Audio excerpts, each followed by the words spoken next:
ലൂക്കോസിന്റെ സുവിശേഷം 9-ാം അധ്യായം 46 മുതൽ 50 വരെയുള്ള വാക്യങ്ങൾ.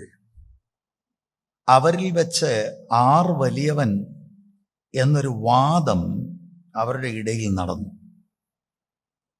യേശു അവരുടെ ഹൃദയ വിചാരം കണ്ട് ഒരു ശിശുവിനെ എടുത്ത് അരികെ നിർത്തി.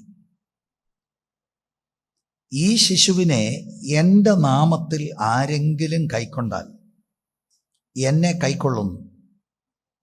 എന്നെ കൈക്കൊള്ളുന്നവനോ എന്നെ അയച്ചവനെ കൈക്കൊള്ളുന്നു. നിങ്ങൾ എല്ലാവരിലും ചെറിയവനായവൻ അത്രേ വലിയവൻ. നിങ്ങളിൽ എല്ലാവരിലും ചെറിയവനായവൻ അത്രേ വലിയവനാകും എന്ന് അവരോട് പറഞ്ഞു.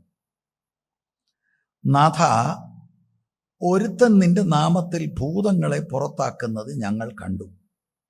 ഞങ്ങളോടുകൂടെ നിന്നെ അനുഗമിക്കായികയാൽ അവനെ വിരോധിച്ചു എന്ന് യോഹന്നാൻ പറഞ്ഞതിന് യേശു അവനോട്, വിരോധിക്കരുത്. നിങ്ങൾക്ക് പ്രതികൂലമല്ലാത്തവൻ നിങ്ങൾക്ക് അനുകൂലമല്ലോ എന്ന് പറഞ്ഞു.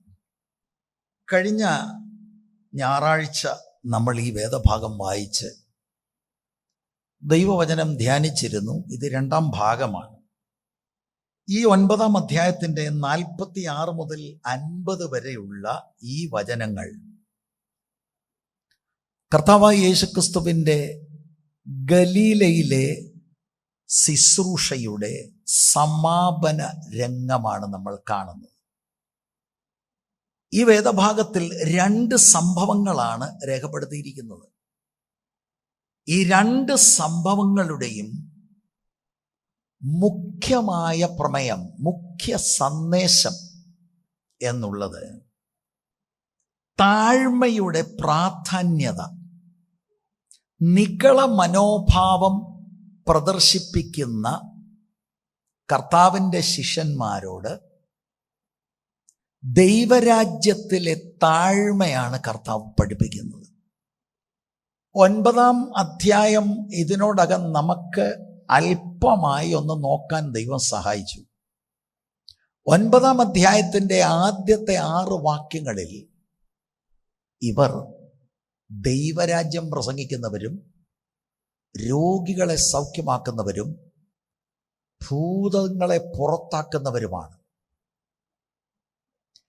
7 മുതൽ 9 വരെയുള്ള വാക്യങ്ങളിൽ ഇവരുടെ ശുശ്രൂഷ നാടിനെ സ്വാധീനിച്ചു. 10-ാം വാക്യത്തിൽ ഇവർ മടങ്ങി വന്ന് ഇവരുടെ ശുശ്രൂഷയെക്കുറിച്ച് കർത്താവിനൊരു റിപ്പോർട്ട് പറയുന്നു. 18 മുതൽ 20 വരെയുള്ള വാക്യങ്ങളിൽ യേശുക്രിസ്തു, നസ്രയനായ യേശു മശിയ ആണെന്ന് ഏറ്റുപറഞ്ഞവരാണ്. അതിനെ തുടർന്നാണ് കർത്താവ് 22-ാം വാക്യത്തിൽ കർത്താവിൻ്റെ ക്രൂശുമരണത്തെക്കുറിച്ചും 23 മുതൽ 26 വരെയുള്ള വാക്യത്തിൽ തൻ്റെ പിന്നാലെ വരുന്നവരും ക്രൂശ് ചുമന്നുകൊണ്ട് അനുഗമിക്കേണ്ടവരാണെന്ന് പറഞ്ഞത്. പക്ഷെ ക്രൂശിനെ കുറിച്ച് ഇവർക്ക് മനസ്സിലായില്ല. 44-ാം വാക്യത്തിൽ 2-ാം തവണ കർത്താവ് പറഞ്ഞു. 45-ാം വാക്യത്തിൽ അവർക്കത് മനസ്സിലായില്ല എന്ന് ലൂക്കോസ് രേഖപ്പെടുത്തുന്നു. ഈ ക്രൂശിനെ കുറിച്ച് മനസ്സിലാകാതെയും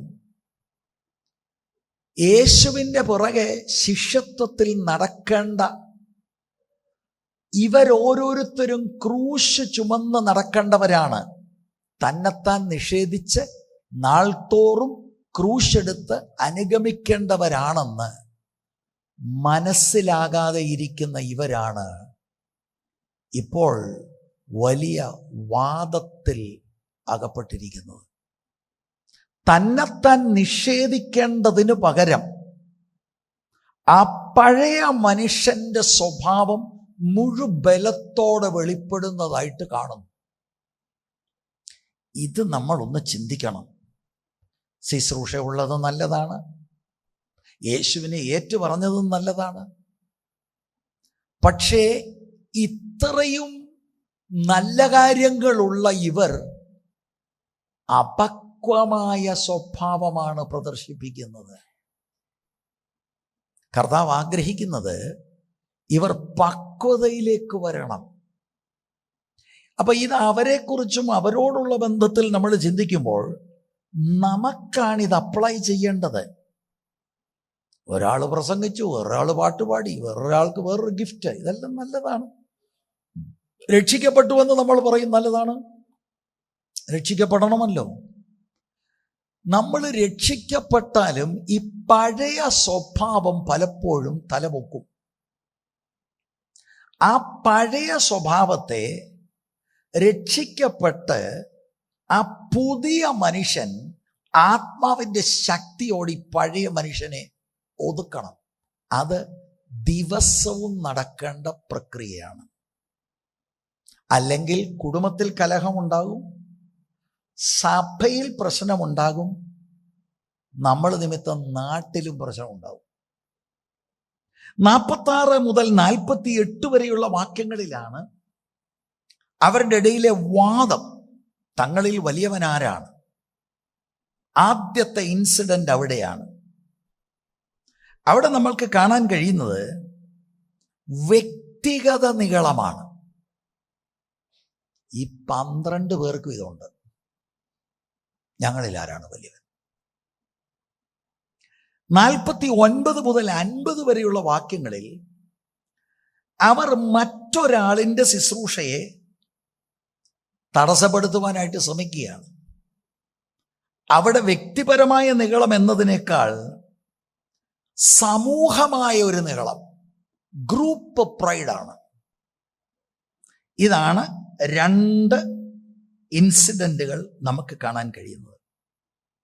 ഈ സംഭവങ്ങളുടെ സന്ദർഭം ശിഷ്യന്മാർക്കിടയിൽ ഈ വാദത്തിൻ്റെ അസംബന്ധം വർദ്ധിപ്പിക്കുന്നുണ്ട്.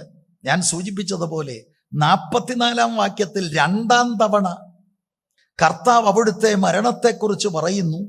എന്നിട്ട് 51-ാം വാക്യത്തിൽ കർത്താവ് യെരുശലേമിലേക്ക് 44-ലും 22-ലും പറഞ്ഞതുപോലെ ക്രൂശിതനാകാനായിട്ട് ദൃഢനിശ്ചയത്തോടെ നീങ്ങുന്ന ഈ 2 കാര്യത്തിൻ്റെ നടുക്കാണ് ഈ 2 നിഗള മനോഭാവം ശിഷ്യന്മാരിൽ വെളിപ്പെടുത്തുന്ന കാര്യങ്ങൾ രേഖപ്പെടുത്തിയിരിക്കുന്നത്. അപ്പൊ ഈ 44-ാം വാക്യം, 51 ഈ വാക്യങ്ങൾ, ഈ 2 ഗൗരവമേറിയ കാര്യങ്ങൾക്കിടയിൽ ശിഷ്യന്മാർ തങ്ങളിൽ ആരാണ് ഏറ്റവും വലിയവൻ എന്നതിനെക്കുറിച്ച് തർക്കിക്കുന്ന രംഗമാണ്. അപ്പോൾ 46-ാം വാക്യം നമ്മൾ കഴിഞ്ഞ ആഴ്ചയിൽ ചിന്തിച്ചിരുന്നു. എന്നാൽ കഴിഞ്ഞ ആഴ്ച പറയാത്ത 1-2 കാര്യങ്ങൾ ഞാൻ പറയാം. അവരിൽ വെച്ച ആർ വലിയവൻ എന്ന ഒരു വാദം അവരുടെ ഇടയിൽ ഉണ്ടായി. ദ ഗ്രേറ്റസ്റ്റ്, വലിയവൻ. എന്താ ഈ വലിയവൻ എന്ന് ഉദ്ദേശിക്കുന്നത്? What do you mean? യേശു വലിയവനാണ്, അവർക്ക് തർക്കമൊന്നുമില്ല. അല്ല, ഞങ്ങളുടെ ഇടയിൽ ഞങ്ങളിൽ ആരാണ് വലിയവൻ? അർത്ഥമാക്കുന്നത് ഞങ്ങൾ ആർക്കാണ് ഏറ്റവും അധികം അധികാരമുള്ളത്, അല്ല ഞങ്ങളിൽ വെച്ച് ആർക്കാണ് ഏറ്റവും മൂല്യമുള്ളത്, അല്ല ദൈവം ഞങ്ങളിൽ ആരെയാണ് പ്രത്യേക നിലയിൽ പരിഗണിക്കുന്നത്. ഇതാണ് അവരുടെ വിഷയം. ഇത് പെട്ടെന്നൊന്നും പോകുന്ന കാര്യമല്ലെന്നൊക്കെ ഞാൻ കഴിഞ്ഞ ആഴ്ചയിൽ പറഞ്ഞു. ആവർത്തിച്ച് കർത്താവ് വിവിധ ഇടങ്ങളിൽ ഈ പാഠങ്ങൾ പഠിപ്പിച്ചിട്ടും അവസാനം കർത്താവ് അപ്പം നുറുക്കുന്ന സമയത്തും ഇത് ചിന്തിച്ചാണ് ഇരിക്കുന്നത്. അതുകൊണ്ട് ഈ പാഠങ്ങൾ വളരെ നമ്മൾ കൃത്യമായിട്ട് മനസ്സിലാക്കണം. നിഗളം നിമിത്തമാണ് മറ്റൊരാളെക്കാൾ ഞാൻ കേമനാണെന്ന് എനിക്ക് തോന്നുന്നത്. ബാക്കിയുള്ളവർക്കൊന്നും അത്രയും താലന്തില്ല, ഞാനാണ് ഏറ്റവും കേമൻ. ഇതെനിക്ക് വീട്ടിൽ തോന്നിയാലോ, ഇതെനിക്ക് സഭയിൽ തോന്നിയാലോ, ഇതെനിക്ക് സമൂഹത്തിൽ തോന്നി, എനിക്ക് അയലൊന്നും കാക്കൊന്നും വിഷയമല്ല, അയലൊക്കെക്കാരെങ്ങനെ വേണം, ഞാനാണ് കേമൻ. അങ്ങനെ ഒരു വീട്ടിൽ എല്ലാവർക്കും അങ്ങ് തോന്നിയാലോ, ഒരു സഭയിൽ എല്ലാവർക്കും അങ്ങ് തോന്നിയാലോ, ഇത് 12 പേർക്കും ഇതാ തോന്നുന്നത്. ആ നിഗള മനോഭാവം നമ്മളെ ഭിന്നിപ്പിക്കും പ്രിയരെ. കൂടെ 12 പേര്, കൂടെ 50 പേര്, അല്ലെ 100 പേര്, 150 പേരുള്ളൊരു സഭ. എല്ലാവർക്കും അങ്ങ് തോന്നുക ഞാനാണ് ഇവിടുത്തെ കേമനം തോന്നിയാൽ കഴിഞ്ഞില്ലയോ. അപ്പൊ ശരിക്കും ഈ നിഗളമാണ് പിശാച് സഭകളെ സ്പ്ലിറ്റ് ചെയ്യാൻ, കുടുംബങ്ങളെ സ്പ്ലിറ്റ് ചെയ്യാൻ, ബന്ധങ്ങളെ സ്പ്ലിറ്റ് ചെയ്യാൻ ഉപയോഗിക്കുന്ന പ്രധാന ആയുധം. We must understand that. നമ്മളിത് മനസ്സിലാക്കണം. നമ്മളെപ്പോഴും വേറൊരാളിനെയാണ് ബ്ലെയിം ചെയ്യുന്നത്. നാം നമ്മളിലേക്ക് നോക്കണം. നമുക്ക് ആ മനോഭാവം ഉണ്ടോ? ഞാൻ പറഞ്ഞല്ലോ, ശുശ്രൂഷ കാണും, ഇൻഫ്ലുവൻഷ്യൽ ആളായിരിക്കാം, രക്ഷിക്കപ്പെട്ടു സ്നാനപ്പെട്ട ആളായിരിക്കാം. അങ്ങനെയാണെങ്കിലും ഈ പഴയ സ്വഭാവം തലപൊക്കും. അത് ഡെയിലി ഒരു ഫൈറ്റാണിത്. എല്ലാ കുടുംബങ്ങളിലെയും ചർച്ചകളിലെയും റിലേഷൻഷിപ്പിലെയും പ്രശ്നം ഇതാണ്. ആരും ആർക്കും കീഴ്പ്പെടത്തില്ല. എന്തെങ്കിലും ഒന്ന് പറഞ്ഞാൽ നീ ആരാ അത് പറയാൻ എന്നോട്? തീർന്നില്ലയോ? പിന്നെങ്ങനെയാണ്? അപ്പൊ കർത്താവ് ഈ 2 കാര്യങ്ങളിൽ സ്ട്രെസ് ചെയ്യുന്നത് താഴ്മയെക്കുറിച്ചാണ്. ദൈവരാജ്യത്തിൽ ഈ മനോഭാവം ഇല്ല. താഴ്മ, ഹ്യൂമിലിറ്റി, ഇതാണ് വിഷയം. അപ്പൊ 46-ാം വാക്യത്തിൽ അവരുടെ പ്രൈഡ് നമ്മൾക്ക് കാണാൻ കഴിയും. 47-ാം വാക്യത്തിന്റെ ആദ്യ ഭാഗം, യേശു അവരുടെ ഹൃദയ വിചാരം കണ്ട് ഒരു ശിശുവിനെ എടുത്ത് അരികെ നിർത്തി. നോക്കിയേ, അവരുടെ ഹൃദയ വിചാരം കണ്ട്. അപ്പൊ പ്രത്യക്ഷത്തിൽ നമ്മൾ മർക്കോസിൽ, ഞാനത് വായിക്കാം പിന്നീട്, അവരുടെ ആർഗ്യുമെന്റ് കേൾക്കുന്നുണ്ട്. മത്തായിൽ ഞാനത് പിന്നീട് വായിക്കാം, അവർ കർത്താവിനോട് ഇതിനകത്ത് ഇടപെടാനും പറയുന്നുണ്ട്. പക്ഷെ ഇതിൻ്റെ എല്ലാം റൂട്ട് തുടങ്ങുന്നത് ഹൃദയത്തിലാണ്, ചിന്തകളിലാണ്. അവരുടെ ഹൃദയ വിചാരം കർത്താവ് കണ്ടു. അത് നിങ്ങളൊന്ന് ശ്രദ്ധിച്ചേ. സഭയെക്കുറിച്ചും ദൈവം സഭയുടെ നടുവിലുണ്ട് എന്ന കാര്യമൊക്കെ നമ്മളിങ്ങനെ പറയുന്നുണ്ടെങ്കിലും really do we believe that? അങ്ങനെയാണെങ്കിൽ ഈ പ്രഭാതത്തിൽ നമ്മളിവിടെ ഇരിക്കുമ്പോഴും നമ്മുടെ മൈൻഡിലൂടെ പായുന്ന ചിന്തകളെ അവിടുന്ന് അറിയുന്നു. ഇവിടെ ഇരിക്കുമ്പോൾ മാത്രമല്ല, വീട്ടിലിരിക്കുമ്പോഴും, വണ്ടി ഓടിക്കുമ്പോഴും. പുറത്തൊന്നും പറയണമെന്നില്ല, അവിടുന്ന് നമ്മുടെ ചിന്തകളെ അറിയാവുന്ന കർത്താവാണ്. ലൂക്കോസിന്റെ സുവിശേഷം 5-ാം അധ്യായത്തിലേക്ക് വരുമ്പോൾ പാരലൈസ്ഡ് ആയിട്ട് കിടക്കുന്ന ഒരു മനുഷ്യനെ കർത്താവ് സൗഖ്യമാക്കുക. കർത്താവ് 5-ാം അധ്യായത്തിന്റെ 22-ൽ യേശു അവരുടെ ചിന്തകളെ അറിഞ്ഞ് അവരോട്, നിങ്ങൾ ഹൃദയത്തിൽ ചിന്തിക്കുന്നതെന്ത്? ഫരീസയന്മാരും ശാസ്ത്രിമാരും കർത്താവ് ദൂഷണം പറയാണെന്ന് ചിന്തിച്ചു. അതെന്താണ്? അവന്റെ പാപത്തെ ക്ഷമിക്കുന്നെന്ന് കർത്താവ് പറഞ്ഞു. How can he do that? Only God can forgive sin. കർത്താവ് God ആണ്. Therefore he forgives sin. അത് മനസ്സിലാകാതെ പണ്ഡിതന്മാർ ഉള്ളിൽ ചിന്തിക്കുകയാണ്, this is blasphemy. ആ ചിന്ത കർത്താവ് പോക്കി. യോഹന്നാന്റെ സുവിശേഷം 2-ാം അധ്യായം 23 മുതൽ നിങ്ങളൊന്ന് എഴുതിയിട്ടോ. എന്നാൽ 25-ാം വാക്യം ഞാൻ വായിക്കാം. മനുഷ്യനിൽ ഉള്ളത് എന്ത് എന്ന് സ്വതവേ അറിഞ്ഞിരിക്കയാൽ തനിക്ക് മനുഷ്യനെ കുറിച്ച് യാതൊരുത്തന്റെയും സാക്ഷ്യം ആവശ്യമായിരുന്നില്ല. അപ്പോസ്തോലന്മാരായി തെരഞ്ഞെടുക്കപ്പെട്ടവരുടെ ഉള്ളത്തിൽ I am greater than the other person, ആ തോട്ട്, അതിനകത്ത് നിന്നാണ് ഈ വേണ്ടാത്ത വർത്തമാനങ്ങൾ വെളിപ്പെടുന്നത്. അല്ലാതെ മനസ്സിലൊന്നുമില്ല, ഹൃദയം ഒന്നുമില്ല, ബ്ലാങ്ക്, എല്ലാം ബ്ലാങ്ക്. എന്നിട്ട് വായി വരുന്ന പറയാ. നോ, ഹൃദയത്തിൽ വന്ന് ഹൃദയം പ്രോസസ്സ് ചെയ്താണ് ഇത് പറയുന്നത്. കർത്താവിൽ പ്രസിദ്ധയായ ഒരു സഹോദരി ഒരിക്കൽ പറഞ്ഞത്, ഒരു ഗ്ലാസ്, അതിനകത്ത് മഡി വാട്ടർ, ഇങ്ങനെ പോകുന്ന കൂട്ടത്തിൽ അറിയാതെ ആരാണ്ട് കൈ തട്ടിയപ്പോൾ ഈ ഗ്ലാസിനകത്തൊന്ന് തുളുമ്പിപ്പോയത് ഗ്ലാസിനകത്തുള്ള വെള്ളമാ, അല്ലാതെ വേറെ ഒന്നുമല്ല. ഈ ചീത്ത വെള്ളം, ഈ മഡി വാട്ടർ വെളിയിലോട്ട് വന്നില്ലേ, അത് ഈ ഗ്ലാസിനകത്തുള്ളത് തന്നെയാ. ഈ ഹൃദയത്തിനകത്തുള്ളതാണ് ഈ പറയുന്നത്. സന്തോഷവേളയിലായാലും ദുഃഖവേളയിലായാലും ഹൃദയത്തിനകത്തുള്ളതാണ്. നോയിക്കേ, എത്ര വലിയ ശുശ്രൂഷ ചെയ്യുന്നവരാണ്. കർത്താവ് നേരിട്ട് ഒരു രാത്രി മുഴുവനും പ്രാർത്ഥിച്ച് ഹാൻഡ് പിക്ക് ചെയ്ത 12 പേര്. ഈ ഭാഗത്തെന്താണ്? We have to guard our hearts. ഇവരുടെ ഹൃദയത്തിലെല്ലാം അശുദ്ധ ചിന്തകളാണ്. നമ്മുടെ ഹൃദയത്തെ സൂക്ഷിക്കണം. യേശു നമ്മുടെ ചിന്തകളെ കാണുന്നു. യേശു നമ്മുടെ ചിന്തകളെ, നമ്മുടെ ആ കറപ്റ്റ് ഹൃദയത്തിനകത്തു നിന്നാണ് വായ കൊണ്ട് സംസാരിക്കുന്നത്. ഹൃദയം വളരെ ഡിപ്രൈവ്ഡ് ആണ് പ്രിയരെ, ഡിപ്രൈവ്ഡ് ആണ്. യെരമ്യാ പ്രവാചകൻ 17-ാം അധ്യായത്തിന്റെ 9-ാം വാക്യത്തിൽ, ഹൃദയം എല്ലാറ്റിനേക്കാളും കപടവും വിഷവും ഉള്ളത്, അത് ആരാഞ്ഞറിയുന്നവൻ ആർ?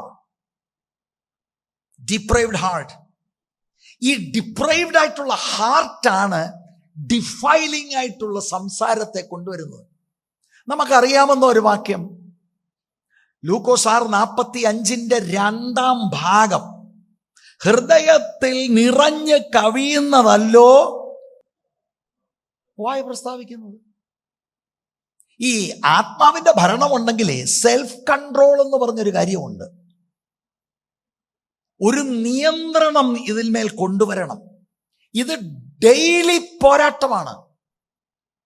ഇതാണ് ഈ പഴയ മനുഷ്യന്റെ ഈ വികൃതമായ പരിപാടിയാണ് പിശാച് മുതലെടുത്ത് നമ്മളെ വീഴ്ത്തുന്നത്, തോപ്പിക്കുന്നത്. പെട്ടെന്ന് ഞാനങ്ങ് പറഞ്ഞു പോയതാണ്. കണ്ടോ, കൺട്രോൾ ഇല്ല. അല്ല, ഞാൻ പറഞ്ഞതല്ലേ, എന്നെ കൊണ്ട് പറയിപ്പിച്ചതല്ലേ. അത് തന്നെ, ഹൃദയത്തിനകത്തുള്ളതല്ലേ ഈ പറഞ്ഞേ. സ്തോത്രം. അതുകൊണ്ട് ചിന്തകൾ മാത്രമല്ല, വായിൽ നിന്ന് പുറപ്പെടുന്ന ഓരോ വാക്കും കർത്താവ് ഇത് കാണുന്നു, കേൾക്കുന്നു. ക്രിസ്തുവിന്റെ ന്യായാസനത്തിന്റെ മുൻപിൽ നിൽക്കുമ്പോൾ എണ്ണി എണ്ണി ഇതിന് കണക്ക് കൊടുക്കണം. അവനവൻ ശരീരത്തിൽ ഇരിക്കുമ്പോൾ ചെയ്തത് നല്ലതാകലും തീയതാകലും അതിന് തക്കവണ്ണം പ്രാപിക്കേണ്ടതിന് നാം, പൗലോസ് പറയാം, നാം എല്ലാവരും ക്രിസ്തുവിന്റെ ന്യായാസനത്തിന്റെ മുൻപാകെ വെളിപ്പെടേണ്ടതാണ്. For every thought and every word that was spoken. എന്തുവാണ് പ്രിയരെ, നമ്മൾ കോടാനുകോടി വിശുദ്ധന്മാരിയ്ക്കുമ്പോൾ ഇതെല്ലാം കൂടെ വെളിപ്പെടുക എന്ന് പറഞ്ഞു കഴിഞ്ഞാൽ, അയ്യോ എന്തുവായിരിക്കുമെന്ന്. മനുഷ്യരാരെന്നാൽ നമ്മൾ അടുത്ത് മനുഷ്യർ അത് വേണ്ട, ആ വർഷം തൊട്ട് ഈ വർഷം അത് വേണ്ട, അതങ്ങ് വിട് സാരമില്ല, പോട്ടെ, ഞാനെല്ലാം അല്ലേ, അവിടെ വല്ലതും നടക്കുമോ? We have to be very careful with our life. Very careful. ശരിക്കും ഈ ഒരു കാര്യം, ഒരൊറ്റ ചിന്ത നമ്മളെ അശുദ്ധിയിൽ നിന്ന് മാറി വിശുദ്ധ ജീവിതത്തിന് പ്രേരിപ്പിക്കണം. ഇതാണ് ക്രിസ്തീയ ജീവിതമെങ്കിൽ that gives me motivation to live a holy life. വിശുദ്ധ ജീവിതമാണോ അശുദ്ധമാണോ എന്ന് വായിലെ വാക്കിനാൽ അറിയാം, ഭാവത്താൽ അറിയാം. Price the Lord. കർത്താവ് ചിന്തകളെ അറിയുന്നവനും ഓരോ വാക്കും അവിടുന്ന് അറിയുന്നവനാണെങ്കിൽ എൻ്റെ വീട്ടിൽ ഞാൻ സംസാരിക്കുന്നത് സൂക്ഷിച്ചല്ലേ വേണ്ടേ? സമൂഹത്തിൽ ഞാൻ ഇറങ്ങുമ്പോൾ, ഇപ്പൊ സമൂഹമാകട്ടെ, വീടൊന്നുമല്ല, അതുകൊണ്ട് എനിക്ക് അവരൊക്കെ ക്രൈസ്തവരല്ല, അവൻ ബന്ധിക്കോസൊന്നുമല്ല, അതുകൊണ്ട് തന്നെ അതുകൊണ്ട് തന്നെ സഭയിലോ ഓർക്കുന്നുണ്ടോ പറഞ്ഞതും വാട്സാപ്പിൽ അയച്ചതും? മാനസാന്തരപ്പെടണം. ക്ഷമ ചോദിക്കേണ്ടവർ ക്ഷമ ചോദിക്കണം. അല്ലാതെ ഞാൻ എങ്ങാണ്ടടുത്ത് കൈ പൊക്കി പിന്നെ ഇവിടെ വന്ന് പൊങ്ങി പിന്നെന്നാ ഇനി എന്നാ? അതല്ല ക്രിസ്തീയ ജീവിതം. We have to be very careful. മർക്കോസ് 9:33-34 മർക്കോസ് എന്ന എഴുത്തുകാരൻ എഴുതുമ്പോൾ നമ്മുടെ വാഴ്ത്തപ്പെട്ട കർത്താവ് അപ്പോസ്തോലന്മാരെ കൺഫ്രണ്ട് ചെയ്യുന്നുണ്ട്. അവിടത്തേക്ക് അവരുടെ ചിന്തകൾ മനസ്സിലായി. അവർ ആർഗ്യൂ ചെയ്യുന്നുണ്ട്. കർത്താവ് അത് കൺഫ്രണ്ട് ചെയ്തു. നിങ്ങൾ നോക്കിക്കേ, അവൻ കഫർനഹോമിൽ വന്ന് വീട്ടിലിരിക്കുമ്പോൾ, കഫർനഹോമായിരുന്നു കർത്താവിന്റെ ഗലീലയിലെ ഹെഡ് ക്വാർട്ടേഴ്സ്. വീട്ടിലിരിക്കുമ്പോൾ possibly the house of Peter and Andrew, വീട്ടിലിരിക്കുമ്പോൾ നിങ്ങൾ വഴിയിൽ വെച്ച് തമ്മിൽ വാദിച്ചതെന്ത് എന്ന് അവരോട് ചോദിച്ചു. അപ്പൊ അവരെന്തോ പറഞ്ഞു? 34 വാക്യത്തിൽ, അവരോ തങ്ങളുടെ ഇടയിൽ വലിയവൻ ആർ എന്ന് വഴിയിൽ വെച്ച് വാദിച്ചത് കൊണ്ട് മിണ്ടാതിരുന്നു. എല്ലാം കർത്താവിനറിയാം. എന്തായിരുന്നു വഴിയിൽ വെച്ച്? ചുപ് ചാപ്പ്, മിണ്ടിയില്ല. എന്താ മിണ്ടാത്തേ? പത്രോസേ, ഭയങ്കര ശൗര്യമല്ലേ, എന്താ മിണ്ടാത്തത്? നാണം കേടായിപ്പോയി. ക്രൂശ് എടുത്ത് അനുഗമിക്കണമെന്നൊക്കെ പഠിപ്പിച്ചതാ, നാണം കേടായിപ്പോയി, മിണ്ടിയില്ല. അപ്പൊ ആദ്യം അവരിങ്ങനെ സൈലന്റ് ആയിരുന്നെങ്കിലും മത്തായി 18:1 വാക്യം നിങ്ങൾ നോക്കിയാൽ മാത്യു എന്ന എഴുത്തുകാരൻ പറയുന്നത്, ഒടുവിൽ അവരുടെ ഈ ഡിബേറ്റ് കർത്താവിന്റെ അടുക്കൽ കൊണ്ടുവന്ന് കർത്താവ് ഇതിനൊരു സെറ്റിൽമെന്റ് വരുത്താൻ അവർ ആഗ്രഹിച്ചു. ആ നാഴികയിൽ ശിഷ്യന്മാർ യേശുവിന്റെ അടുക്കൽ വന്നു, സ്വർഗരാജ്യത്തിൽ ഏറ്റവും വലിയവൻ ആർ എന്ന് ചോദിച്ചു. അല്ല, കർത്താവ് തന്നെ പറ. അപ്പൊ എന്താണ് അവർ പ്രതീക്ഷിക്കുന്നത്? എല്ലാവരും മാറി നിൽക്കാം. പത്രോസിന്റെ ഉള്ളിൽ എന്ന് എൻ്റെ പേരിപ്പൊ പറയും. അല്ലേ നോക്കൂ നിങ്ങൾ. അന്ത്രയോസ് എന്തോ പറയും? പത്രോസിന്റെ പേര് അവൻ്റെ എടുത്തിയാട്ടെ, എൻ്റെ പേര് ഉറപ്പാണ്, ഞാനല്ലേ അവനെയും കൊണ്ടുവന്നു, സഭയെ ഞാനല്ലയോ കൊണ്ടുവന്നു, ഇപ്പൊ എൻ്റെ പേര് പറയും. യോഹന്നാൻ എന്താ പറയാനുള്ളത്? യോഹന്നാൻ ഇവരെക്കാട്ടിലൊക്കെ പറയാനുണ്ട്. പക്ഷെ കർത്താവ് ഇതൊന്നും അല്ല പറയുന്നത്. ഒരു ശിശുവിനെ എടുത്ത് അരികെ നിർത്തി ഈ സാഹചര്യത്തിൽ ഒരു ദൃഷ്ടാന്തമായി താഴ്മയെക്കുറിച്ച് അവരോട് പറഞ്ഞ് മനസ്സിലാക്കുക. ആ ദൃഷ്ടാന്തമാണ് ഈ ശിശു. സ്തോത്രം. ഈ നിഗള മനോഭാവം വെളിപ്പെട്ടപ്പോഴേ കർത്താവ് താഴ്മയെക്കുറിച്ച് പഠിപ്പിക്കാനായിട്ട് ആ രംഗം എടുക്കുകയാണ്. ഒരു ശിശുവിനെ, ചില ആളുകളൊക്കെ അഭിപ്രായപ്പെടുന്നത് ശിശു പത്രോസിൻ്റെ ആണെന്നോ പത്രോസിൻ്റെ കുടുംബത്തിലെ ആണെന്നോ എനിക്ക് അറിഞ്ഞുകൂടാ. ഞാൻ ഈ യോഗം കഴിയുമ്പം പത്രോസിൻ്റെ കുട്ടിയാണെന്ന് പക്ഷേ ഏത് വാക്യമായിരുന്നു വെച്ചാൽ വാക്യമില്ല. പത്രോസിൻ്റെ വീട്ടിലായിരുന്നതുകൊണ്ട് ഒരു അഭിപ്രായം അവർ പറയുക. ഞാൻ അവരുടെ അഭിപ്രായമായിട്ട് നിങ്ങളുടെ മുൻപിൽ വെക്കുക. ഇല്ല, ഞങ്ങൾ വാക്യത്തിൽ അതിൽ മതി, പത്രോസിൻ്റെ അല്ല, നിങ്ങൾ അങ്ങനെ വിശ്വസിക്കണ്ട. ഏതായാലും ഒരു കുഞ്ഞുണ്ടായിരുന്നു, ആ കുഞ്ഞിനെയാണ് കാണിക്കുന്നത്. അപ്പൊ ഒരു ശിശു എന്ന് പറയുമ്പോൾ എണ്ണപ്പെടാത്ത, ആരും അത്ര ചിന്തിക്കാത്ത ഒരാളിനെയാണ് അവരുടെ നടുവിൽ കർത്താവ് കൊണ്ടുവരുന്നത്. അപ്പൊ ഈ ശിശുവിനെ നിർത്തി എന്ന് പറയുമ്പോൾ നിൽക്കാൻ പ്രായമുള്ളയാൾ അരികെ നിർത്തി എന്നാ പറയുന്നത്. എന്നാൽ മർക്കോസ് 9:36 അണച്ചുകൊണ്ടു. അപ്പോ നിർത്താൻ പ്രായമുണ്ട്, അപ്പോൾ തന്നെ എടുക്കാൻ തക്കവണ്ണം കുഞ്ഞുമാണ്. അങ്ങനെയുള്ള ഒരു കുഞ്ഞ്. അപ്പൊ എന്താണ് നമ്മൾ ചിന്തിക്കേണ്ടത്? ഈ കുഞ്ഞിലൂടെ എന്താണ് ദൂത്? ഇവിടെ ഇവരുടെ കൾച്ചർ നമ്മൾ മനസ്സിലാക്കണം. എങ്കിലേ നമുക്ക് ഈ ദൂത് മനസ്സിലാകുകയുള്ളൂ. ജീസസ് ഇങ്ങനെ ഇടപെടാനുള്ള കാരണം അവരുടെ സംസ്കാരത്തിൽ കുട്ടികൾക്ക് കൊടുത്ത സ്ഥാനം എന്താണെന്ന് നമ്മൾ ചിന്തിക്കണം. നമ്മുടെ സംസ്കാരത്തിൽ അത് ഷോക്കിങ്ങാണ്. നമ്മുടെ സംസ്കാരത്തിൽ ഒരു വിഗ്രഹമാണ് ഈ കുഞ്ഞുങ്ങൾ. അല്ലേ? നമുക്ക് ഭയങ്കര ത്രില്ലിങ്ങാണ് എടുത്തുകൊണ്ട് നടക്കുന്നത്, പൊക്കിക്കൊണ്ട് നടക്കുന്നത്. ഇവരുടെ സംസ്കാരത്തിൽ അങ്ങനെയല്ല. അത് ഞാൻ അല്പമായിട്ടൊന്ന് വിശദീകരിക്കാം.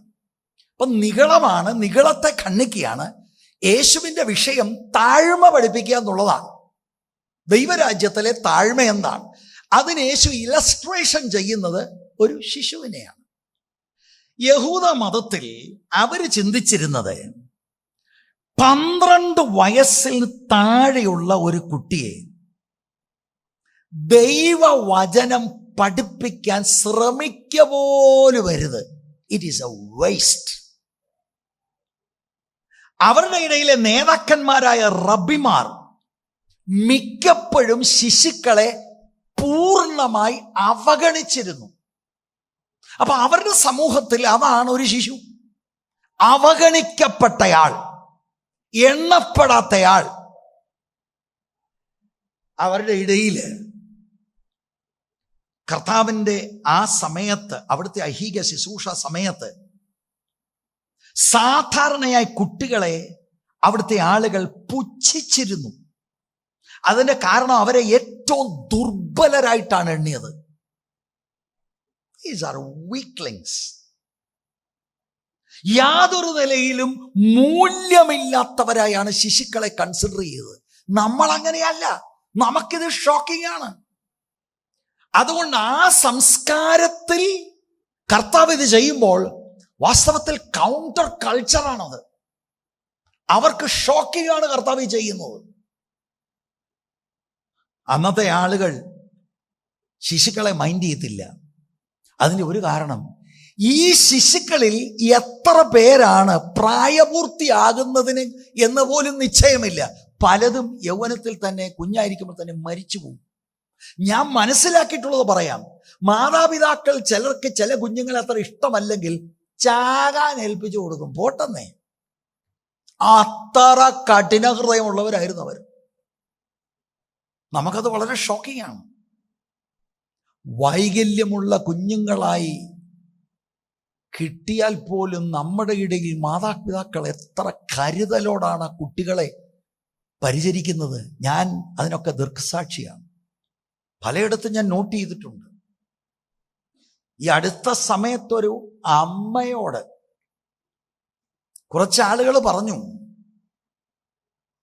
നിങ്ങളുടെ കുഞ്ഞിന് ഇന്നൊരു പ്രശ്നമില്ലേ, എവിടെയെങ്കിലും കൊണ്ടേ ആക്കുന്നേ. അമ്മ പറഞ്ഞു, ഒരു കാരണവശാലും ഞാൻ ചെയ്യത്തില്ലെന്ന്. ദൈവത്തിൻ്റെ ദാനമാണ്. ഞാൻ മരണം വരെ എൻ്റെ കുട്ടിയെ ഞാൻ നോക്കും.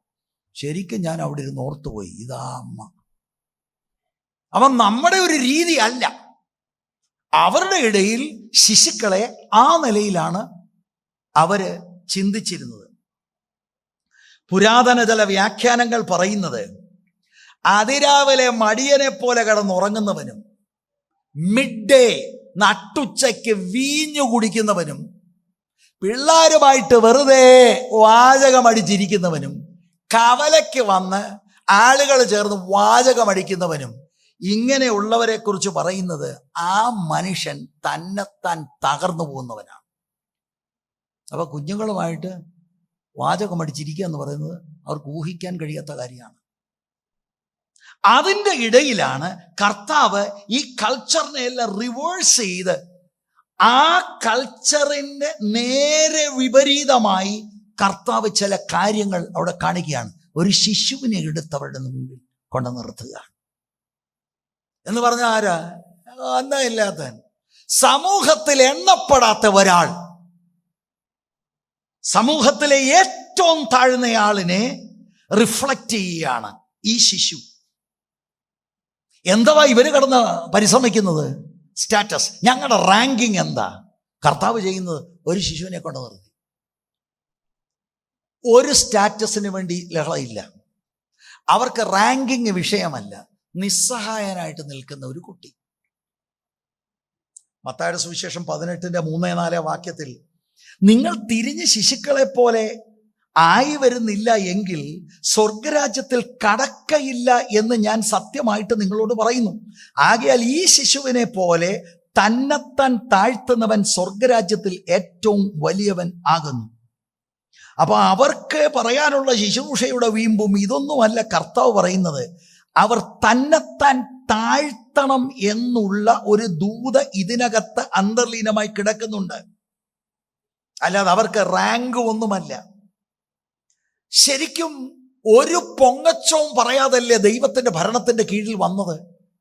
രക്ഷിക്കപ്പെടുമ്പോൾ എങ്ങനെയാണ് രക്ഷിക്കപ്പെടുന്നത്? എനിക്ക് ഒന്നും പറയാനില്ല, കൃപയാലുള്ള രക്ഷ ഏറ്റെടുത്താണ് നമ്മൾ ഈ ദൈവത്തിന്റെ ഭരണത്തിന്റെ കീഴിൽ വന്നിരിക്കുന്നത്. ദൈവത്തിന്റെ ഭരണത്തിന്റെ കീഴിൽ ഒന്നുമില്ല, എൻ്റെ പാപത്തെ കൃപയാൽ ക്ഷമിക്കണമേ എന്ന് പറഞ്ഞു വരുന്ന എല്ലാവരും വലിയവരാണ്. എല്ലാവരും വലിയവരാണ് കൃപയാൽ പ്രാപിച്ച രക്ഷ നിമിത്തം. അല്ലാതെ അവിടെ ഏറ്റക്കുറച്ചിലൊന്നുമില്ല. 48 വാക്യത്തിൽ വിശദീകരണം.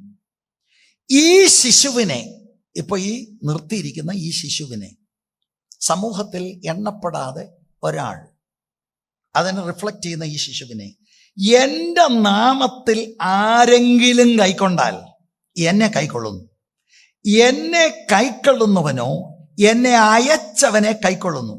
അടുത്തതാണ് മെയിൻ പാഠം. നിങ്ങൾ എല്ലാവരിലും ചെറിയവനായവൻ അത്രേ വലിയവനാകും എന്ന് അവരോട് പറഞ്ഞു. ശിഷ്യന്മാരുടെ പരാതി അവരിൽ വലിയവനാരാണെന്ന്. കർത്താവ് കൊടുക്കുന്ന പാഠം ഒരു ദൃഷ്ടാന്തത്തിലൂടെയാണ്. യേശുവിൻ്റെ ഉപമ ഒന്നാമത് നമ്മൾ മനസ്സിലാക്കണം. ശിഷ്യന്മാർ തമ്മിലുള്ള എല്ലാ താരതമ്യങ്ങളെയും ഖണ്ഡിക്കുകയാണ്, വിലക്കുകയാണ്. ശരിക്കും ഇവരുടെ ഈ 6 വലിയവൻ എന്നുള്ള ഈ ചർച്ച യേശു തലകീഴായി മാറ്റുകയാണ്. സ്തോത്രം. കർത്താവ് ഇവിടെ പറയുന്നത് എന്താണ്?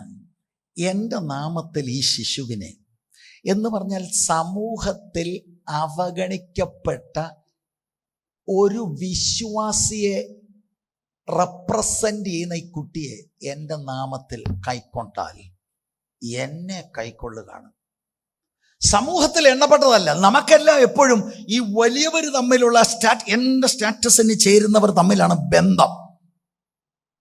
കർത്താവ് പറയുന്നത് സമൂഹത്തിൽ എണ്ണപ്പെടാത്ത, പക്ഷെ അവൻ എൻ്റെ ആളാണ്, എണ്ണപ്പെടാത്ത, പരിഗണിക്കാത്ത, വലിയ താലന്ത് ഇല്ലെന്ന് നിങ്ങൾക്ക് തോന്നുന്ന, നിസ്സാരൻ എന്ന് നിങ്ങൾക്ക് തോന്നുന്ന, മൈൻഡ് ചെയ്യാൻ കൊള്ളാത്തത് എന്ന് നിങ്ങൾക്ക് തോന്നുന്ന എൻ്റെ നാമം നിമിത്തം നീ അവനെ ചേർത്ത് പിടിക്കുമ്പോൾ എന്നെയാണെന്ന് കർത്താവ് പറയാ. ഓ, എന്തുവാണ് പ്രിയരെ അത്? അങ്ങനെ എന്നെ കൈക്കൊണ്ടാലോ എന്നെ അയച്ചവനെ, പിതൃപുത്ര പരിശുദ്ധാത്മാവാം ത്രിയേക ദൈവത്തെ സ്വാഗതം ചെയ്യുന്ന അനുഭവമാണ് ഒരു ശിശുവിനെ റിസീവ് ചെയ്യുന്നത്. Price the Lord. ഇവിടെ ശരിക്കും ആ ശിശു നിങ്ങൾ എല്ലാവരിലും ചെറിയവൻ എന്ന ആ ആശയത്തെ ഉൾക്കൊള്ളുകയാണ്. വിശ്വാസികളുടെ പ്രതീകമായിട്ടാണ് ഈ കുട്ടി അവിടെ നിൽക്കുന്നത്. നിസ്സഹായനായ, അപ്രധാനമായ, എണ്ണപ്പെടാത്ത ആളുകളുടെ ഒരു ഉദാഹരണമാണ്. ചെറിയവരും നിസ്സാരന്മാരായവരെ, ഇൻസിഗ്നിഫിക്കൻ്റ് ആയവരെ റിഫ്ലക്റ്റ് ചെയ്യുന്ന ഒരു കുട്ടി. ശരിക്കും ഈ പാഠം പഠിക്കണം. പോങ്ങാച്ചൻ പറഞ്ഞ് നടക്കല്ലേ. എൻ്റെ കുടുംബം ഏതാണെന്നറിയാമോ? ഞാനെന്തോ പഠിച്ചെന്നറിയാമോ? ഞാൻ ആരാന്നറിയാമോ? ഓ, എന്താണ് ദൈവരാജ്യം? അപ്പോൾ രക്ഷിക്കപ്പെട്ടവരാകാം, ശുശ്രൂഷയുള്ളവരാകാം, പക്ഷെ പ്രധാന വിഷയം മനസ്സിലാകാത്തവരാണ്. അപക്വമായ ആളുകളാണ്, ഇമ്മച്ചുറ. കൈ ആഞ്ഞിട്ട് അടിച്ചുകൊണ്ട് അകത്തെ സ്വഭാവം മാറത്തില്ല. നാട്ടുകാരെ ഇളക്കാൻ പല കാര്യങ്ങൾ ചെയ്യാം, അതുകൊണ്ട് സ്വഭാവം മാറത്തില്ല. സ്വഭാവം പരിശുദ്ധാത്മാവിൻ്റെ ശക്തിയാൽ ഈ പഴയ മനുഷ്യൻ പൊങ്ങി വരും. ആ നികളം ഒതുക്കണം. എന്നിട്ട് ഈ പാഠം ഉൾക്കൊള്ളണം. നിസ്സാരർ, ഇൻസിഗ്നിഫിക്കൻ്റായ ആളുകളെ ക്രിസ്തുവിൻ്റെ നാമം നിമിത്തം ചേർത്ത് പിടിക്കുക. ദൈവത്തിൻ്റെ ദൃഷ്ടിയിൽ മാന്യമായ എളിയ പദവിയുടെ പ്രതീകമാണ് ഈ കുട്ടി. ശിഷ്യന്മാരുടെ അംഗീകാരത്തിന് വേണ്ടിയുള്ള അഭിലാഷങ്ങളുമായി ഇത് വളരെ വ്യത്യസ്തമാണ്. കർത്താവ് പറയാ, സ്വീകരിക്കുക, റിസീവ് ചെയ്യുക എന്ന് പറഞ്ഞാൽ ഈ കുട്ടിയെ ചേർത്ത് പിടിക്കുക, വെൽക്കം ചെയ്യുക, എൻ്റെ കുടുംബത്തിന്റെ ഭാഗമാക്കി ഇതിനെ സ്വീകരിക്കുക. ഒന്ന് പ്രാക്ടീസ് ചെയ്യാൻ ഒക്കുമോ? അതാണ് ദൈവരാജ്യം, അതാണ് താഴ്മ. Praise the Lord. അപ്പൊ ശരിക്കും ഈ വലിയവനാകാനുള്ള പാത താഴ്മയുടെ പാതയാ, അല്ലേ? The path, the road to greatness is humility. എന്നിട്ട് ഈ താഴ്മയുടെ പാതയോ യേശുവിൻ്റെ നാമം നിമിത്തം എളിയവരെ സ്നേഹിക്കുക. സ്തോത്രം. നിങ്ങൾ നിങ്ങളുടെ അയൽവാസികളെ, കൂട്ടു സഹോദരങ്ങളെ നിങ്ങൾ സ്നേഹിക്കുന്നുണ്ടെങ്കിൽ കരുതുന്നത് എന്തിൻ്റെ അടിസ്ഥാനത്തിലാണ്? Because he is a child of God or because he has come in the latest car? നമ്മുടെ എല്ലാ കുടുംബങ്ങളിലെയും ചർച്ചകളിലെയും പ്രശ്നം, ഈവൻ ഡിനോമിനേഷനുകളുടെ പ്രശ്നം ഇതാണ്. We think we are smarter, more superior than others. ദൈവരാജ്യം എന്താ? നേരെ അപ്സൈഡ് ഡൗൺ. അപ്പം യഥാർത്ഥ ശിഷ്യത്വത്തിൽ വലിയവൻ, ആ ഗ്രേറ്റ് എന്നുള്ളത് ആരാണ്? ആ വലിയവൻ നിർവചിക്കപ്പെടുന്നത് നിസ്വാർത്ഥതയിലും പലപ്പോഴും അവഗണിക്കപ്പെടുന്നവരോടുള്ള കരുതലിലുമാണ്. അതാണ് ഗ്രേറ്റ്നസ്. ഞങ്ങൾ ചില ഫാമിലീസ് ഒന്നിച്ച്, അതെന്താണ്? ഞങ്ങൾക്കെല്ലാം ഒരേ കാറാ, കണ്ടുണ്ടോ? സെയിം. ഞങ്ങളുടെ പിള്ളേരില്ല, ഞങ്ങൾ ചർച്ചിനകത്ത് അങ്ങനെ കുറെ ഞങ്ങളുമാരുണ്ടോ? ഗ്രൂപ്പിസം. ദൈവരാജ്യമല്ലത്, ദൈവരാജ്യമല്ല, ചതിക്കപ്പെടുകയാണ്. നിങ്ങളുടെ അകത്തെ ജഡ മനുഷ്യനെ പിശാചി കൈകാര്യം ചെയ്യുകയാണ്. അപ്പം ഈ പഠിപ്പിക്കൽ ഇവിടെ നമുക്ക് മനസ്സിലാക്കാൻ കഴിയുന്നത്, ഈ കുട്ടിയെ എടുത്ത് കർത്താവ് പഠിപ്പിക്കുന്നത് ഏറ്റവും ഇൻസിഗ്നിഫിക്കൻ്റ് ആയിട്ടുള്ള സാധാരണക്കാരായ എണ്ണപ്പെടാത്ത ആളുകളെ ചേർത്ത് പിടിക്കുക, കുടുംബത്തിൽ എന്നതുപോലെ കൈക്കൊള്ളുക. അങ്ങനെ യേശുവിന് മിനിസ്റ്റർ ചെയ്യുക. കൈക്കൊള്ളുക എന്നൊക്കെ പറയുമ്പോൾ ministering to them, serving in humility എന്ന പാഠം കൂടെ അതിനകത്തുണ്ട്. ഈ എളിയവർക്ക് നമ്മൾ ചെയ്യുക. നിങ്ങൾ ഓർക്കുന്നുണ്ടോ മറ്റൊരു വേദഭാഗത്തിൽ എഴുതിയിരിക്കുന്നത്? ഞാൻ നഗ്നനായിരുന്നു, നിങ്ങൾ എന്നെ ഉടുപ്പിച്ചു, എനിക്ക് വിശന്നു, നിങ്ങൾ എനിക്ക് ആഹാരം. ആളുകൾ ചോദിച്ചു, ഗുരു എപ്പോഴും ഞങ്ങൾ നിങ്ങൾ കണ്ടു? ഈ ചെറിയവനിൽ ഒരുവന് ചെയ്തത് എനിക്ക് ചെയ്തതാ. തയ്യാറാണോ അതിന്? ഇത് പണ്ട് ഒരുപാട് പണ്ട് നമ്മൾ ഈ മുൻ സമൂഹത്തിലായിരുന്നപ്പോൾ നമ്മൾ ഇച്ചൊരാളായി ചമഞ്ഞിട്ടുണ്ട്. അന്ന് കയ്യടിയൊക്കെ മേടിച്ചിട്ടുണ്ട്. ഞാൻ ആരാന്നറിയാമോ? അവൻ്റെ മുന്നിലൊന്നും കയ്യടി മേടിച്ചിട്ടുണ്ട്. അതിവിടെ ഇറക്കരുത്, അത് ദൈവരാജ്യമല്ല. Price the Lord. ദൈവത്തിൻ്റെ ഭരണത്തിൻ്റെ കീഴിൽ ഇതാണ് വ്യവസ്ഥ. അപ്പം ദൈവരാജ്യത്തിലെ ഗ്രേറ്റ്നെസ് എന്ന് പറയുന്നത് അത് സ്റ്റാറ്റസ് കൊണ്ടല്ല, ഞാൻ ഏതാണ്ട് നേടിയതിൻ്റെ മേലല്ല ഗ്രേറ്റ്നെസ്. പിന്നെന്താണ്?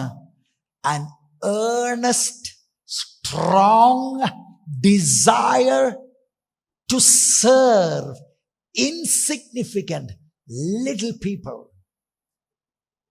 അതാണ് ഗ്രേറ്റ്നെസ്. നമ്മുടെ ഹൃദയം തുറക്കട്ടെ.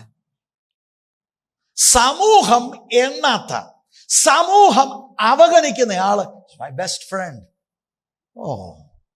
അതേതല്ലേ ലോകരാജ്യം പറയുന്നത് എന്താ? ബൈ ബൈ അമ്മ. എന്താ? देखो मेरा कर, देखो उसका कर, देखो मेरा പിടിപാട്, देखो उसका പിടിപാട്, അല്ലേ? അതാണ് ബൈ ബൈ ബൈ ബൈ. സമൂഹത്തിന് നേരെ ഘടകവിരുദ്ധമാണ് ദൈവരാജ്യം. എണ്ണപ്പെടാത്ത ആളാണ് ബെസ്റ്റ് ഫ്രണ്ട്. അവരെ നമ്മൾ സെർവ് ചെയ്യുക. That is greatness in the kingdom. അയ്യോ ഇങ്ങനാന്നോ, എന്നാ പിന്നെ ഇങ്ങനാ, ഇതിന് മാറ്റമില്ല, ഇങ്ങനെ. സ്തോത്രം. Price the Lord. ഇനി 49 വാക്യം, അടുത്ത പ്രശ്നം. നാഥ, ഒരുത്തൻ നിന്റെ നാമത്തിൽ ഭൂതങ്ങളെ പുറത്താക്കുന്നത് ഞങ്ങൾ കണ്ടു. ഞങ്ങളോടുകൂടെ നിന്നെ അനുഗമിക്കായികയാൽ അവനെ വിരോധിച്ചു എന്ന് യോഹന്നാൻ പറഞ്ഞതിന് കർത്താവ് ഒരു മറുപടി പറയുന്നുണ്ട്: വിരോധിക്കരുത്. അതെന്താ ഇവരുടെ പ്രശ്നം? നിന്റെ നാമത്തിൽ ഭൂതങ്ങളെ പുറത്താക്കുന്നത് ഞങ്ങൾ കണ്ടു. അപ്പൊ ഈ മനുഷ്യൻ യേശുവിന്റെ നാമത്തിലാണ് ഭൂതത്തെ പുറത്താക്കിയത്. That means under the authority of Jesus, in the name of Jesus. He is connected to Jesus. ഇവരുടെ ഈ ഗ്രൂപ്പിൽപ്പെട്ടവരല്ലെങ്കിലും he is connected. പക്ഷെ ഇവർക്ക് സഹിക്കാൻ കഴിയാത്തത്, അപ്പൊ നിങ്ങളൊരു കാര്യം ചിന്തിച്ചോ, ഒരപ്പൻ ഭൂതബാധിതയായ ഒരു മകനെ കൊണ്ടുവന്നിട്ട് ഇവർക്ക് ആ ഭൂതത്തെ പുറത്താക്കാൻ കഴിയാതെ ഇരിക്കുന്ന പുള്ളികളാണ് വേറെ ഒരുത്തൻ ശുശ്രൂഷ ചെയ്ത ഒരാളിന് വിടുതൽ കിട്ടിയപ്പോൾ യേശുവിൻ്റെ പേര് ഇനി ഉപയോഗിച്ചു പോയല്ലേ. എന്നാ കാര്യം? ഞങ്ങളുടെ ഗ്രൂപ്പിലല്ല, ഞങ്ങളുടെ സഭക്കാരല്ല, നമ്മുടെ ഭാഷയിൽ പറഞ്ഞ. അതാണ് ഇവരുടെ പ്രശ്നം. എക്സ്ക്ലൂസിവിസം.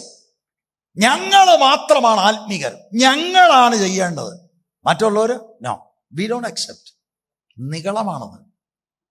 ഞങ്ങളോടുകൂടെ നിന്നെ അനുഗമിക്കായികയാൽ അവനെ വിരോധിച്ചു എന്ന് യോഹന്നാൻ പറഞ്ഞു. അവരുടെ വിഷയം, അവരുടെ ആ സെൽഫിഷ്നെസ് കണ്ടോ, ആ സെൽഫ് സെന്റേർഡ്നെസ് കണ്ടോ? ആറ് വലിയവനാകും എന്നുള്ള അതേ ചിന്താധാരയിലാണ് ഇവരിപ്പോൾ ഒരു സമൂഹം എന്ന നിലയിൽ നിൽക്കുന്നത്. മറ്റുള്ള ഒരാളിനെ അവർ അക്സെപ്റ്റ് ചെയ്യത്തില്ല, ഞങ്ങളുടെ കൂട്ടത്തിലുള്ള ആളല്ല. ഇത് തന്നെയാണ് സഭകൾ വിചാരിക്കുന്നത്. IPCO no, we don't accept. AGO ഒട്ടും ഒക്കത്തില്ല. ഷാരോനോ നോ, ചർച്ചക്കോട് നോ, സ്വതന്ത്രൻ നോ. നമ്മുടെ ചർച്ചിൽ ന്യൂ ലൈഫിലുള്ളവരോട് ഞാൻ പറയാം, ഈ ചിന്ത നമ്മുടെ അകത്ത് വരരുത്. That's A wrong attitude. ഇവിടെ വന്നെങ്കിലേ സ്വർഗത്തിൽ പോകാനൊക്കെ, ഇവിടുത്തെ ശുശ്രൂഷ മാത്രമാണ് ശരി. നോ, അത് ദൈവരാജ്യമല്ല.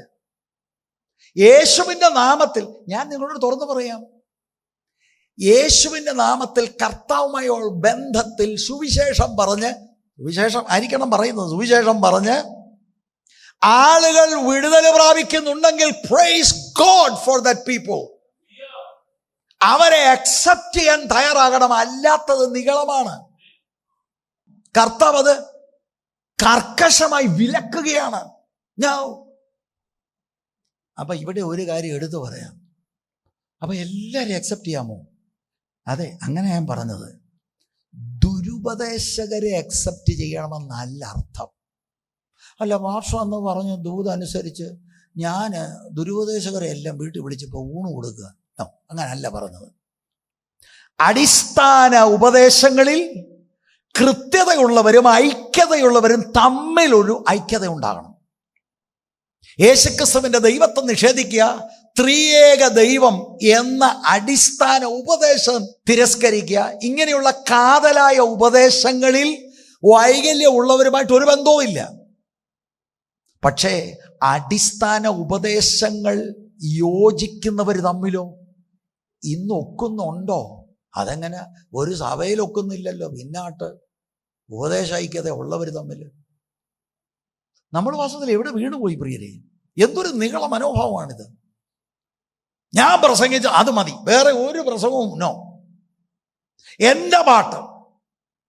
It's not kingdom of God. ഇതാരാണ്? ശുശ്രൂഷയുള്ളവർ. They think they are an exclusive team. അതാണ് ഇവർക്ക് പറ്റിയിരിക്കുന്നത്. അവർ denomination is the purest, my church is the best, all the rest no. ദൈവം ഓരോരുത്തരെയും ഓരോ ചർച്ചിലാക്കി. ഞാൻ ഒരു കാര്യം നിങ്ങളോട് പറയാം, എല്ലാവർക്കും ബ്ലൈൻഡ് സ്പോട്ട്സ് ഉണ്ട്. നമ്മൾ നോക്കുമ്പോൾ ചിലർക്ക് ചില ഇടങ്ങൾ മറഞ്ഞിരിക്കുന്നു. ഓക്കെ, അവർക്ക് വേണ്ടി പ്രാർത്ഥിക്കുക. ഇൻഫാക്ട് നമ്മൾ പെന്തക്കോസ്ത് സമൂഹത്തിന് വേണ്ടി പ്രാർത്ഥിക്കുന്നുണ്ട് ഇപ്പോൾ ശക്തമായി, including new gen. We are praying for them. ചില കാര്യത്തിൽ മെയിൻ ലൈൻ പെന്റക്കോസ്റ്റൽ ചർച്ചിനോ ന്യൂ ജനറൽ ലൈറ്റ് കാണത്തില്ല. That doesn't mean they are not born again. അതിനിടയ്ക്കെല്ലാം ബോൺ അഗെയിൻ ഉണ്ട്. നമ്മുടെ ഇടയിൽ ബോൺ അഗെയിൻ ഉണ്ട്, നമ്മുടെ ഇടയിലും ബോൺ അഗെയിൻ അല്ലാത്തവരില്ലേ. എക്സ്ക്ലൂസിവിസം പാടില്ല പ്രിയരെ. അതാണ് നമ്മൾ ഇവിടെ കാണുന്നത്. എന്ന് പറഞ്ഞാൽ ഒരുത്തൻ ഭൂതത്തെ പുറത്താകുക.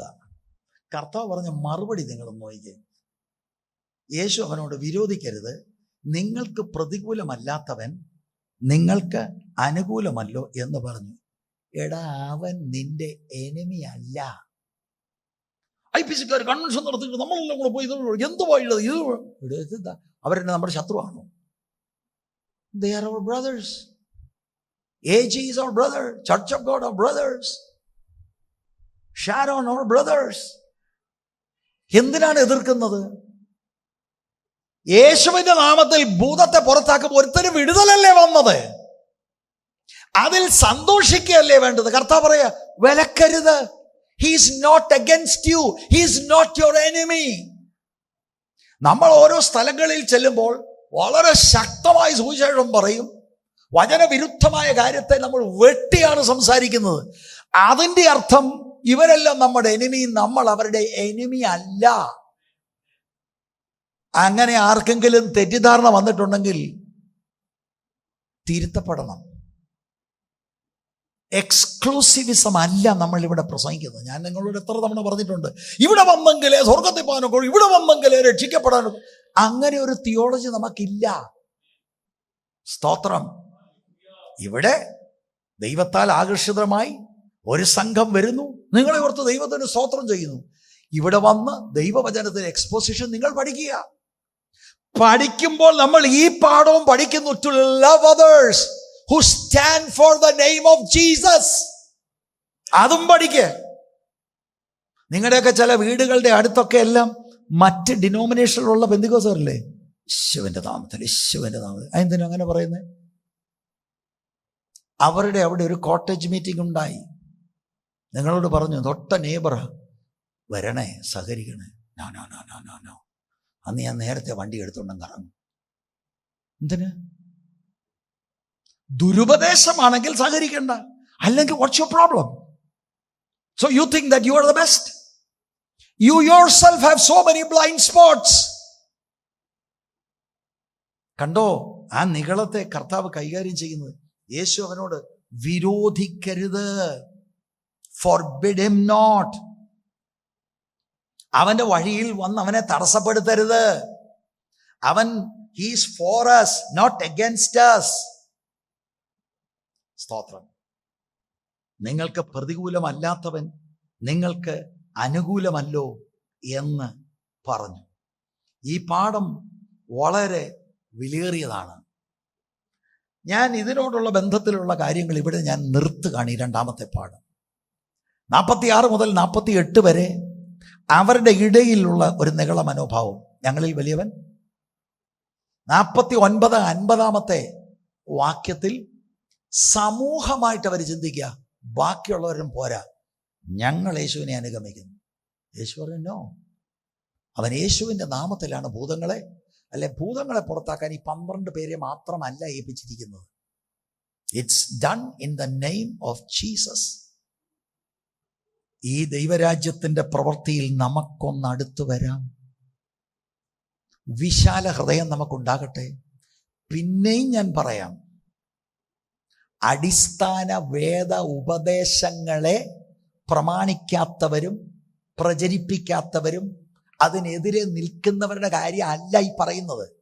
ഉപദേശ ഐക്യതയുള്ള കർത്താവിനെ ഹൃദയപൂർവ്വം സ്നേഹിക്കുന്ന ആളുകൾ നമ്മുടെ എതിരാളികളല്ല.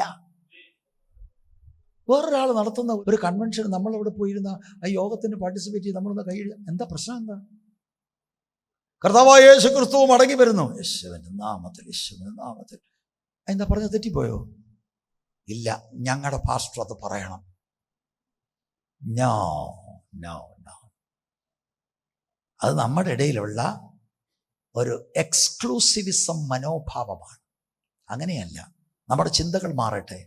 ദൈവരാജ്യം, ദൈവരാജ്യം, ദൈവത്തിൻ്റെ ഭരണം നമ്മുടെ അകത്തുണ്ടാകും. ആമേൻ.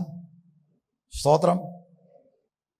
ദൈവസന്നിധിയിൽ നമുക്കൊന്ന് എഴുന്നേറ്റ് നിൽക്കാം, ഒന്ന് സമർപ്പിക്കാം. നമുക്ക് പ്രൈസ് ദി ലോർഡ്. ഹല്ലേലൂയ. കണ്ണുകൾ അടയ്ക്കാം. നിഗളം നിങ്ങളിൽ വന്നിട്ടുണ്ടോ പ്രിയരെ? നിഗളം. ഒന്ന് വ്യക്തിപരമായി, I am better than everyone. എൻ്റെ വീട്ടിൽ ഞാനാണ്. ചർച്ചിലോ ഞാൻ തന്നെ. സമൂഹത്തിലോ എനിക്കേ അറിയത്തുള്ളൂ. ആ നിഗളം ഒന്ന് മാറ്റിവെക്കാൻ തയ്യാറാണോ? നോ. മറ്റുള്ളവരെ ശ്രേഷ്ഠരെന്നെണ്ണാൻ ഞാൻ തയ്യാറാണ്. Price the Lord. എൻ്റെ വീട്ടിൽ, എൻ്റെ ചർച്ചിൽ വലിയവനാരാ? ഏറ്റവും എളിയവനെ കരുതുന്നവൻ, അവനെ സെർവ് ചെയ്യുന്നവൻ. സ്തോത്രം. Price the Lord. അയ്യോ, അങ്ങനെ ആളുകൾ എന്തോ ഓർക്കും. ഏറ്റവും പാവം പിടിച്ചവനെയൊക്കെ നമ്മൾ വീട്ടിൽ എന്തോ ആളുകൾ ഓർക്കും. ആളുകൾ എന്തോ ഓർക്കട്ടെ, ദൈവം എന്തോർക്കും. അവിടല്ലേ കാര്യം, അവിടല്ലേ കാര്യം. രണ്ടാമത്തെ കാര്യം, ഞങ്ങൾ മാത്രമാണ്. ഞങ്ങളാ ഡിസൈപ്പിൾ. ഡിസൈപ്പിൾഷിപ്പ് പഠിച്ചിട്ടുണ്ടോ? കണ്ണുമൊക്കെ മഴപ്പിച്ചങ്ങോട്ട് ചോദിക്കുമേ, വേറെ ആർക്കും ഒന്നും. No, we got to change. We have to change. ആ കണ്ണുകളെ അടച്ച് ഒരു വാക്കിലൊന്ന് സമർപ്പിക്കാം. Praise the Lord. ഒരാൾ നിങ്ങളുടെ ഉള്ളത്തിൽ ദൈവത്തിൻ്റെ ആത്മാവ് പ്രവർത്തിച്ചിട്ടുണ്ടെങ്കിൽ, പൊതുസഭയെ വഹിച്ചുകൊണ്ട് കർത്താവ് നമ്മളെ ഇതിലേക്ക് നയിച്ചല്ലോ, ഇത് പഠിപ്പിക്കാൻ നമുക്ക് ദൈവസ്ഥലൊന്ന് താണുകൊണ്ട് എവിടെയെങ്കിലും ആരോടെങ്കിലും ക്ഷമ ചോദിക്കണം. നമ്മൾ വലിയവരല്ല. ദൈവരാജ്യത്തിൽ രക്ഷിക്കപ്പെട്ടവരെല്ലാം വലിയവരാ. അവിടെ റാങ്കിങ് ഒന്നുമില്ല, സ്റ്റാറ്റസിന്റെ വെളിച്ചത്തിലല്ല. We are born again because of the grace of God. Praise the Lord. വലിയവൻ കർത്താവാണ്. നമ്മളെല്ലാം തുല്യരാണ്, ബ്രദേഴ്സ് ആൻഡ് സിസ്റ്റേഴ്സ്. എന്നാൽ കർത്താവ് പരിഗണിക്കുന്നത് ഈ എളിയവർ, ഇൻസിഗ്നിഫിക്കൻ്റ് ആളുകൾ. അവരെ ലോകം നോക്കുന്നത് പോലെ നോക്കാതെ യേശുവിൻ്റെ പേരിലുള്ള ഈ ആള് വലിയവനെന്ന് നമ്മൾ എണ്ണി സെർവ് ചെയ്യുക. Praise the Lord. ഒരാളൊന്ന് പ്രാർത്ഥിച്ചാട്ട് പൊതുസഭയെ വഹിച്ചുകൊണ്ട്